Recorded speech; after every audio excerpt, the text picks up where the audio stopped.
چہرے میں چمک دمک ہے، ان کے کچھ حق حقوق سرکار میں اگر پائے جاتے ہیں تو مولانا ابوالکلام آزاد رحمۃ اللہ علیہ کی دین ہے، ان کی محنت ہے، جس کی وجہ سے آج بھارت میں مسلمان کچھ دندنا رہا۔ اور آپ کو پتہ ہونا چاہیے یہ صرف مولانا نہیں تھے، بلکہ 1940 سے لے کر 1947 تک ایک بہت بڑی پارٹی ہے سیاسی اعتبار سے، کانگریس پارٹی۔ جب یہ پارٹی ڈگمگا رہی تھی تو اس وقت مولانا کو اس پارٹی کا صدر بنایا گیا تھا۔ مولانا نے اپنے عقل مندی، کامن سینس اور اپنے تجربے سے اس پارٹی کو پھر دوبارہ کھڑا کیا بھارت کی اس دھرتی پر، اور بہت سارے کارنامے حضرت مولانا کے اس دیش میں ان کے وقت کا ایک بہت بڑا کمیونل آدمی تھا، بہت بڑا عصبیت متعصب پرست، اس کا نام سردار پٹیل تھا۔ ہمیشہ سے انہوں نے مولانا کی مخالفت، ہمیشہ سے مولانا کے جو مشورے ہوتے تھے ان کا کام اور ان کا مشورہ ان کے اپوزٹ میں ہوتا تھا کہ مولانا کو ہم چلنے نہ دیں۔ سردار پٹیل ہمیشہ سے لڑائی اور بغاوت ہوتا مشوروں میں۔ جواہر لال نہرو اور ہمارے گاندھی جی پریشان ہو جاتے تھے، ان دونوں کو ملانے کی کوشش کرتے تھے، لیکن مولانا ابوالکلام آزاد رحمۃ اللہ علیہ انہوں نے جو مشن اور جو مستقبل بھارت کے اندر مسلمانوں کی جو زندگی دیکھی تھی ان کو صحیح اور اسٹرانگ بنانا چاہتے، اور ان کا ایک پیغام تھا اس وقت کا۔ انہوں نے کہا تھا کہ بھارت کے مسلمانوں، تمہیں تمہارا حق نہیں دیا جائے گا جب تک تم اپنے قوم کو، اپنے بچوں کو دنیاوی تعلیم سے ایک ہاتھ میں تم اپنے دینی تعلیم کو رکھو، دوسرے ہاتھ میں دنیاوی تعلیم کو آپ جگہ دو۔ اگر یہ کام نہیں کرو گے تو تمہیں زندہ دفن کر دیا جائے گا۔ اور آج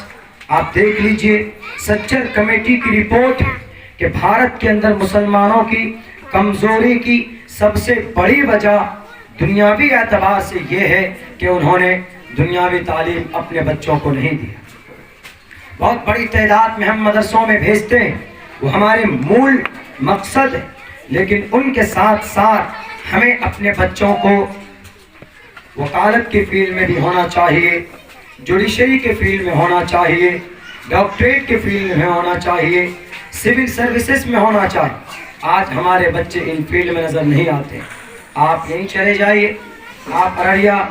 آپ پورنیہ کمشنری میں چلے جائیں، آپ کا بچہ ایک بھی جسٹس بنا ہوا نہیں۔ جب ہمارے لیے فیصلے پہنچیں گے تو جب ایک بھی مسلم وکیل نہیں، لائر نہیں، ایک بھی جج نہیں، تو پھر کیا امید کر سکتے ہیں یہاں کے کمیونل پرست لوگوں سے؟ اسی لیے میرے بھائیوں، ایک ہی راستہ، میں نے رات بھی 4 جگہ کا پروگرام تھا، رات میں نے 4 جگہوں میں یہی بات کہی کہ بھارت کے اندر پروٹیسٹ سے کام نہیں چلے گا، احتجاج سے کام نہیں چلنے والا، اپنی آوازیں سوشل میڈیا پہ ڈالنے سے بھی معاملے کا حل نہیں ہوگا۔ ماتر ایک راستے ہے، to receive your authentic and your fundamental rights. آپ اپنے حق حقوق کو جبھی لے سکتے ہو جب آپ کا بچہ پڑھا لکھا ہو، جب آپ کا بچہ تعلیم یافتہ ہوگا۔ آپ یہیں سے شروع کیجئے یہ مشن جو مولانا نے شروع کیا۔ ہم بھی ایک ادارہ چلاتے ہیں 6-7 سال سے، جو کہ ہاتھ کے اندر قاری جسیم صاحب بھی چلاتے ہیں، اور حضرت مولانا اس فیلڈ کے پرانے آدمی، ایجوکیشن لائن میں۔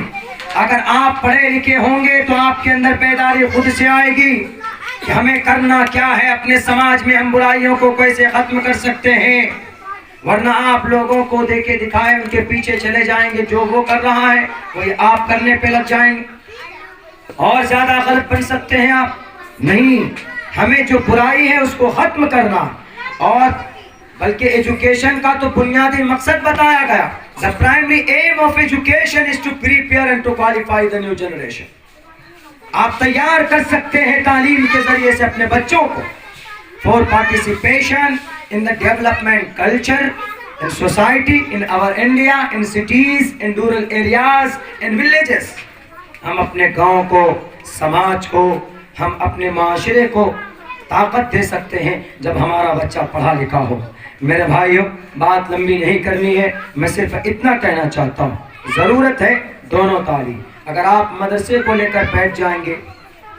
اگر آپ قرآن لے کر بیٹھ جائیں گے تو اس سے بھی کام نہیں چلے، اگر آپ صرف اسکول لے کر بیٹھ جائیں گے تو اس سے بھی کام نہیں چلے گا، اس لیے کہ آپ کو اللہ نے عبادت کے لیے پیدا کیا، آپ کی شریعت پہلے، اسی لیے سب سے پہلے آپ اپنے بچوں کو دینی تعلیم سے آراستہ کریں، ایسے اسکول کا انتخاب کریں، الگ الگ آپ تعلیم دیجیے گا کہ مکتب میں پڑھائیں بچے کو کہ مدرسے میں پڑھائیں، تب اس کے بعد اسکول میں بھیجیے گا تو بچہ بڑا ہو جائے۔ اب تو الحمدللہ اتنا فاسٹیک زمانہ آ گیا، ہائی فائی زمانہ آ گیا کہ دونوں تعلیم ایک چہار دیوارے میں آپ کے بچوں کو دی جانے کی فیسلٹیز اویلیبل کرائی جا رہی۔ ہمارے اسکول کے اندر بھی یہی نظام، اور حضرت مولانا نے C B S C pattern پر، جو بہار کا بورڈ ہے، سی بی ایس سی کا جو سسٹم ہے، اس کے مطابق آپ کے بچوں کو انگلش میڈیم میں تعلیم دی جائے گی اسکول کی، اور عربی میڈیم میں تعلیم دی جائے گی آپ کے بچوں کو قرآن و شریعت کی۔ اگر ایک جگہ پر آپ کا بچہ دونوں تعلیم پاتا ہے، جہاں آپ 500 روپے خرچہ کرتے ہیں تو وہاں صرف آپ کا بچہ اے بی سی ڈی پڑھتا ہے، لیکن جہاں پر آپ 300 400 500 روپے خرچ کر کے آپ کا بچہ اے بی سی ڈی پڑھتا ہے، اے فور اللہ جیسے حضرت نے بتایا، بی فور بسم اللہ اگر پڑھ لیتا ہے تو کون سے گناہ کی بات۔ یہ تو نور علی نور ہے کہ ہمارا بچہ ایک طرف انگریزی پڑھ رہا ہے، ایک طرف ہمارا بچہ ہمارا قرآن پڑھ رہا ہے، اور یہ دونوں چیز ہونا چاہیے۔ یہی دو سسٹم ہے، ایک راستہ ہے تعلیم کا، ورنہ آپ کو آنے والے زمانے میں بھارت کے اندر ایسے ایسے حالات پیدا کیے جانے کی تدبیریں اختیار کی جا چکی۔ CAA بہت آسان لیتے ہیں ہم اس کو، پتہ نہیں چلے گا ابھی، جب NRC ہوگی، جب چھٹائی ہوگی، جب آپ کو بنگلہ دیش کے بارڈر کے باہر بھیجے گا، جب آپ کو نیپال کے بارڈر کے باہر بھیجے گا، بھوٹان کے بارڈر کے باہر بھیجے گا، اس وقت یاد آئے گی کہ مولانا عبداللہ صحیح بول رہے تھے۔ میرے بھائیوں، ہم نظام بدل سکتے ہیں تعلیم کے ذریعے، اور ہم کسی سے امید نہ کریں، کسی سرکار ورکار سے، بھول جائے، یہ چین کی سرکار نہیں ہے، امریکہ کی سرکار نہیں کہ بچہ 5 کلاس تک گیا تو وہاں چائنا کے اندر ایسا ہوتا ہے کہ بچہ 5 کلاس جانے کے بعد پھر اس کو تھیوری کم پڑھایا جاتا ہے، پھر ان بچوں کو پریکٹیکلی ان کو لیب اویلیبل کرایا جاتا ہے، ان کو یعنی یہ بچہ اگر ڈاکٹر بننا جا رہا ہے تو 5 کلاس کے بعد اسے بنیادی چیزیں، چھوٹی چھوٹی چیزیں ان کو دیا جاتا ہے کہ بھئی تم ڈاکٹریٹ کا اس کے اوپر پریکٹس کرو، تھیوری کم پڑھایا جاتا، اور اس بچے کو باضابطہ فنڈنگ کی جاتی۔ اگر وہ بچہ 5 کلاس کا ہے تو پورے سال میں اس کا اسکالرشپ 20 سے 25 ہزار روپے چائنا سرکار دیتی، تب نہ جا کر وہاں پر ایک سے ایک انسٹرومنٹ مشین، دنیا کی سب سے زیادہ ادیوگ اور سب سے زیادہ وہاں کے پروڈکٹ دنیا کے اندر لانچ کیے جاتے ہیں۔ کرونا مہاماری میں وینٹی لیٹر کا ٹوٹل سامان چائنا سے آیا، امریکہ نے چائنا سے منگایا، بتائیے کیوں؟ وہاں بچوں کو پڑھنے کے ساتھ ساتھ پریکٹیکلی فنڈ ارینجمنٹ کراتے ہیں، اور اسٹرانگ سسٹم امریکہ کا ہے، وہاں بچہ 8 کلاس تک چلا جائے تو اس کو پھر وہی پریکٹیکل کی دنیا کے اندر اس کو پرووائڈ کرایا جاتا ہے۔ ہمارے بھارت میں تو ایسا ہے نہیں۔ اگر مولانا راشد صاحب اس طرح کا کوئی ادارہ بناتے ہیں، اگر وہ 400-500 روپے لیتے ہیں آپ کے بچوں کو تعلیم دینے کے لیے، تو میرے خیال سے آپ کو یہ بارے گراں محسوس نہیں ہونا چاہیے۔ آپ کا بچہ پڑھا لکھا ہوگا، آپ کا بچہ سمجھدار ہوگا تو اپنا حق مانگ کر کے لے گا۔ اگر آپ کا بچہ ان پڑھ گوار ہے تو ایک نام میں بتا دوں، ایک واقعہ ہے، 2-3 منٹ میں سنا کر اپنی بات ختم کرتا ہوں۔ ایک کملیش نام کا ایک لڑکا تھا، SC/ST سے اس کا تعلق تھا، اس کو 20 سال کی سزا ہو گئی، عمر قید کی سزا، پہلے 14 سال کی لیکن اب 20 سال شاید پڑ گئی، تو 20 سال کی عمر قید کی سزا ہو گئی۔ اس کے ماں باپ کمزور تھے، 7-8 ایکڑ زمین تھی، کمزور مطلب مڈل کلاس کے لوگ تھے، اس کے بھائی بھی تھے، لیکن وہ لڑکا کملیش نام کا جو تھا وہ جاہل تھا، پڑھنا نہیں جانتا۔ جب اس کو عمر قید کی سزا ہوئی تو اس کے لیے جو چارج شیٹ داخل کیا گیا، وہ جو اقبالی بیان ہوتا ہے تو اس میں کورا کاغذ پہ اس کا انگوٹھے کا نشان لیا گیا، فنگر پرنٹ لے کر کے اس کو ریڈی کر کے ریلیز کر دیا، چارج شیٹ داخل ہو گیا۔ کہ اس لڑکے نے کسی دلت لڑکی کا ریپ کیا، اس جرم میں اس کو جیل بھیج دیا جاتا۔ اس کے ماں باپ بیچارے 7 ایکڑ زمین بیچ کر اس کی پیروی کرتے ہیں، تب بھی وہ لڑکا باہر نہیں آتا۔ 20 سال کے بعد جب اس کو ریلیز کیا جا رہا تھا تو ہائی کورٹ الہ آباد نے کہا کہ کملیش آج یہ ہائی کورٹ 6 مہینے باقی تھے اس کے سزا مکمل ہونے میں، سزا کاٹنے میں، 6 مہینہ پہلے اس کا کیس اوپن کرتا ہے ایک کوئی سرکاری وکیل، اور پھر اس کو وہاں سے رہائی ملتی ہے۔ ہائی کورٹ کہتا ہے کہ کملیش آج ہائی کورٹ شرمندہ ہے، تمہیں جو 20 سال کی سزا دی گئی ہم شرمندہ ہیں۔ کس بات پر شرمندہ ہے یہ آپ کو سننا ہے۔ ہائی کورٹ نے کہا کہ تم کو 20 سال تک اپنی زندگی کے 20 سال آپ کو بالکل آپ کے تباہ کر دیے۔ ہائی کورٹ نے، ججز نے، جسٹس نے، انڈین پولیس نے اور یہاں کے سسٹم نے، لا اینڈ آرڈر نے، تو تمام کے طرف سے میں آپ کے سامنے میں جھک کر آپ سے معافی مانگتا ہوں، آپ کورٹ کو معاف کر دیجیے۔ کیوں؟ انہوں نے کہا کیوں سر، کیا وجہ ہے، ایسا رپورٹ کیوں آیا ہمارے سامنے، باضابطہ ریٹن میں لکھا تھا؟ تو وکیل سے پوچھا تو اس کے وکیل نے کہا کہ کملیش تم کو جس چیز کی، جس گناہ کی سزا دی جا رہی تھی 20 سال، اصل میں حقیقی اعتبار سے اس کملیش نے وہ گناہ کیا ہی نہیں تھا، وہ کسی اور نے کیا، اس کے اوپر ڈال کر اس کو جیل میں ڈال دیا۔ 20 سال کی زندگی اس کی تباہ ہو گئی، ماں باپ مر گئے، ان کے 2 بھائی کا انتقال ہو گیا، گھر پہ کوئی نہیں بچا۔ 20 سال مانے رکھتا، 23 سال کی عمر میں اس کو جیل ہوئی تھی اور 43 سال کی عمر میں رہا ہو کر آیا۔ میرے بھائیو بتاؤ ذمہ دار کہاں پر غلطی ہوئی؟ لا اینڈ آرڈر سے غلطی تو ہوئی ہی ہوئی۔ انہوں نے سوری کہہ دیا، کیا اس کی سوری کہنے سے 20 سال کی زندگی لوٹ آئے گی؟ نہیں، ان کے سوری کا انتظار نہیں کرنا، ہمیں اس دن کو نہیں آنے دینا ہے کہ سپریم کورٹ کو، ہائی کورٹ کو سوری کہنے سے ان کا پیچھا چھوٹ جائے۔ نہیں، جہاں غلطی ہوئی تھی، انہوں نے جہاں پر انگوٹھا فنگر پرنٹ دیا تھا اس لڑکے سے، وہیں غلطی ہوئی۔ اگر وہ پڑھا لکھا ہوتا تو کہتا کہ سر واٹ از دس، کیا ہے،